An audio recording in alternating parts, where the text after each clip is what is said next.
बिस्मिल्लाहिर्रहमानिर्रहीम, अस्सलाम वालेकुम। मुत्तहिदा अरब अमारात और दुबई के हवाले से कंट्रोवर्सी चल रही है, कई हफ्तों से चल रही है कि पाकिस्तानियों को ज़बरदस्ती वहाँ से निकाला जा रहा है बग़ैर किसी माकूल वजह के। इसमें अब 30,000 की फ़िगर भी सामने आई है। इसके अलावा साउथ अफ्रीका से भी पाकिस्तानियों के लिए बहुत बुरी खबर आ चुकी है। अभी सरकारी तौर पर इसके बारे में कुछ नहीं बताया जा रहा। जिस तरह से पहले हमने देखा कि ये कहा गया कि जी ऐसा कुछ नहीं है, मुत्तहिदा अरब अमारात या दुबई से पाकिस्तानियों को ज़बरदस्ती नहीं निकाला जा रहा, जो उनका एक रेगुलर प्रोसीजर है उसके ज़रिए ही है। इसी तरह सऊदी अरब की भी बात हुई कि वहाँ पर वो भीख मांगते हैं पाकिस्तानी और इस तरह से खिलाफ वर्जी करते हैं वीज़े की, तो उनको फिर ज़बरदस्ती डिपोर्ट वापस किया जाता है। ये सब बातें हो रही थी।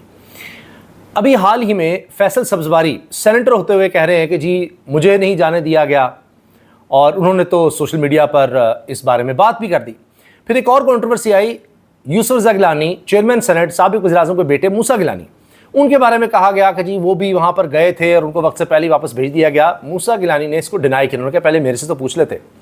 तो इस तरह की बातें मुसलसल चल रही हैं। तो मूसा गिलानी कहा जी नहीं, मैं तो जितना वक्त वहाँ गुजारना था उतना ही गुजार कर आया हूँ। बहुत से लोग कहते हैं जी नामों की वजह से है, ख़ास तौर पर ईरान जंग के बाद इस चीज़ में बड़ी तेज़ी आई है, बल्कि ईरान जंग के बाद ही ये सारा काम शुरू हुआ है कि ख़ास तरह के लोगों को निकाला जा रहा है, किसी को नाम की वजह से, दीगर वजूहात की वजह से, या मजहबी रुझान की बारे में बात की जाती है।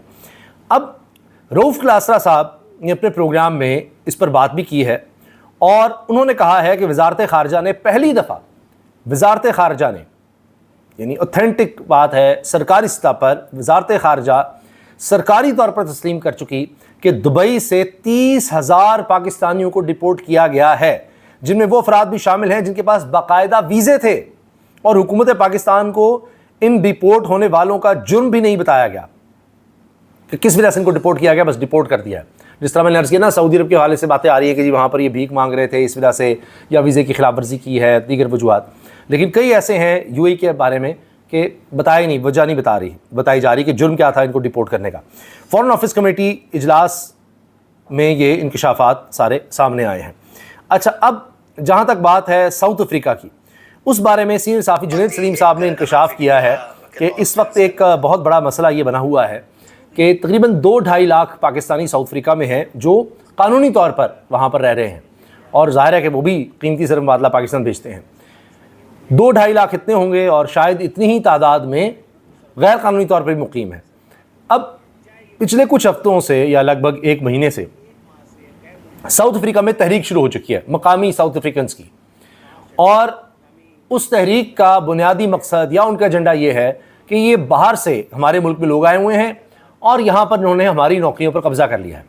ओवरसीज़ जिस तरह आते हैं, कई ममालिक से आए हुए हैं, तो वहाँ पर काम करते हैं। तो साउथ अफ्रीका को लगता है कि जी हमारी बेरोज़गारी इनकी वजह से है, इनको यहाँ से ज़बरदस्ती निकालो, और अगर ज़बरदस्ती नहीं निकाला गया तो फिर हम खुद से कब्ज़ा कर लेंगे। बड़ी तादाद में लोग आ रहे हैं, एहतजाज कर रहे हैं, और 30 जून की इन्होंने डेडलाइन दे दी, और बड़ी ख़तरनाक। वो कहते हैं जी कोई जानो माल के तहफ़्फ़ुज़ की फिर हम गारंटी नहीं देंगे, हम आएंगे इनकी दुकानों पर, जायदादों पर, घरों पर कब्ज़े करेंगे, इनको ज़बरदस्ती निकाल देंगे, तो लिहाजा गवर्नमेंट पहले ही इनको निकाले। अब ज़ाहिर है कि इस पर तशवीश तो होनी चाहिए कि ये क्या है, और यकीनन तमाम ममालिक को इस पर आवाज़ उठानी चाहिए, उठा रहे होंगे। लेकिन पाकिस्तान में इस बारे में अभी सरकारी तौर पर कोई बात नहीं की जाती, शायद इस वजह से कि ये मुमकिन ही नहीं है।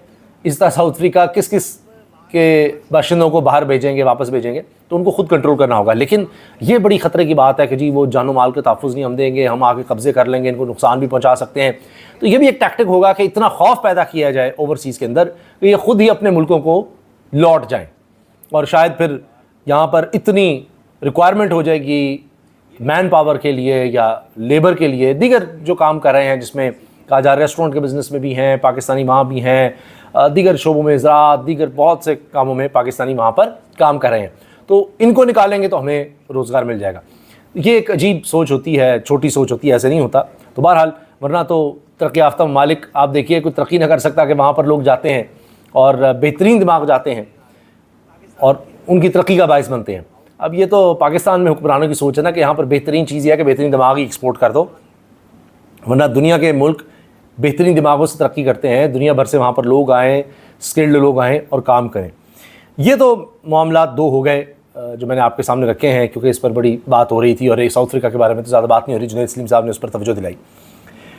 پنکی کے بارے میں اب کون نہیں جانتا، کہا جا رہا ہے اس کی طبیعت ٹھیک نہیں ہے لیکن جیل میں علاج ہوگا کیونکہ ہاسپٹل جائیں گے تو اس کی جان کو خطرہ ہو سکتا ہے، اس طرح کی باتیں ہوئیں۔ اب انمول اور پنکی کے بعد اب انٹری ہو رہی ہے ان سے بھی بڑی خاتون کی، یعنی یہ ایک بوڑھی خاتون ہے، عمر رسیدہ خاتون ہے، ان کو کراچی سے گرفتار کیا گیا ہے اور ان کے بارے میں پتہ چل رہا ہے کہ ان کے اوپر 35 مقدمات تھے۔ یہ بوڑھی خاتون جن کے 2 بیٹے بھی ہیں، ان کو بھی گرفتار کیا گیا ہے، باقاعدہ منشیات کا دھندا کرتی تھیں اور ویڈیو بھی سامنے آئی ہے جس میں گھر کی کھڑکی سے یہ باقاعدہ منشیات سپلائی کر رہی ہیں، وہاں پر نشے کے عادی لوگ آ رہے ہیں اور وہ رقم دے رہے ہیں اور نشے کی پڑیاں لے کر جا رہے ہیں۔ تو اب یہ کہا جا رہا ہے پنکی کے بعد ان کی بڑی بہن کہہ لیں کہ جو اس دھندے میں تھیں، شیریں، اور ان کا نام بھی شیرینہ ہے، یعنی جس طرح انمول عرف پنکی اس طرح شیریں عرف شرینہ، ان کو بیٹوں سمیت گرفتار کیا گیا ہے۔ دونوں بیٹوں کے ساتھ کامران چننگی سے گرفتار کیا، ملزمہ ہیروئن، چرس اور دیگر منشیات فروخت کرتی تھیں۔ اب دیکھیے یہاں بھی وہی قصہ ہے کہ پہلے ہم نے دیکھا پنکی پر کئی مقدمات ہوئے تھے، پھر بھی کچھ نہیں ہوا، وہ جیل ہی نہیں گئی، کوئی اس طرح گرفتاری نہیں ہوئی۔ اب یہاں پر کیا ہوا کہ یہاں یہ جو شیریں صاحبہ ہیں، یہ ملزمات چند سال قبل گرفتار ہو چکی ہیں، جیل بھی گئی تھیں اور 2 سال پہلے ہی واپس آئی تھیں، اور اس کے بعد پھر یہ دھندا۔ ملزمہ شیریں عرف شرینہ کے خلاف 35 کے قریب مقدمات درج ہیں۔ ایک کیس میں ملزمہ کے قبضے سے دستی بم بھی برآمد ہوا تھا۔ یہ کہاں سے ان کو مل گیا؟ اور فلیٹ کی کھڑکی سے ڈائریکٹ ہیروئن سپلائی کرتی تھیں۔ گرفتار ملزمہ اور ملزمان سے مزید تفتیش کی جا رہی ہے۔ یہ بڑا ہی ایک المیہ ہے پاکستان کا۔ اب یہ جس طرح خواتین بھی اس دھندے میں آ چکی ہیں اور جیل میں لے جایا جاتا ہے، سزا دی جاتی ہے، پھر چھوٹ کے آ جاتے ہیں، پھر اسی کام میں لگ جاتے ہیں، تو کتنی یہ خوفناک اور خطرناک بات ہے۔ پیمرا نے نوٹس لے لیا ہے کیونکہ محسن بیگ صاحب نے ٹیلی ویژن پر بیٹھ کر کہا تھا وزیر خزانہ اورنگزیب کے بارے میں کہ جی یہ تو عجیب حالت میں آ جاتا ہے، یہ تو کچھ پی پلا کر آ جاتا ہے، اس کو تو ہوش نہیں ہوتا، دفتر میں بیٹھ کر یہ اس طرح سے کام کر رہا ہوتا ہے، اس طرح کی باتیں انہوں نے کر دی۔ تو اب الزام تو بہت ہی خطرناک تھا، اب کوئی ثبوت ہوں کیا ہو کیا نہیں، تو چونکہ یہ ٹیلی ویژن پر چل گیا تو اب پیمرا نے نوٹس بھیج دیا کہ جی یہ کیوں اس طرح کی بات کی ہے اور وزیر کے بارے میں ایسی بات ہوئی ہے، اس پر نوٹس چلا گیا ہے۔ آخر میں اگر امریکہ اور ایران کی تھوڑی سی ہم بات کر لیں تو ابھی تک معاہدے کی طرف نہیں بڑھا جا سکا۔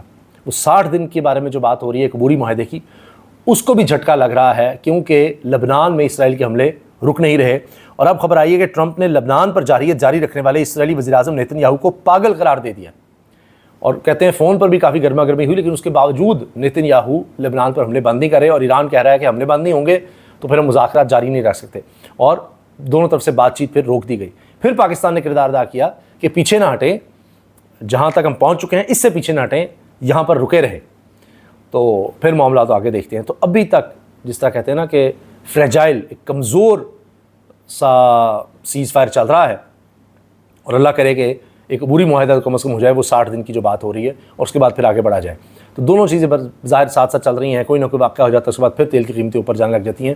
تو ابھی تک ماحول میں کشیدگی مسلسل برقرار ہے، اور اسرائیل ایک سپوائلر کا کردار ادا کرتا جا رہا ہے۔ اللہ حافظ۔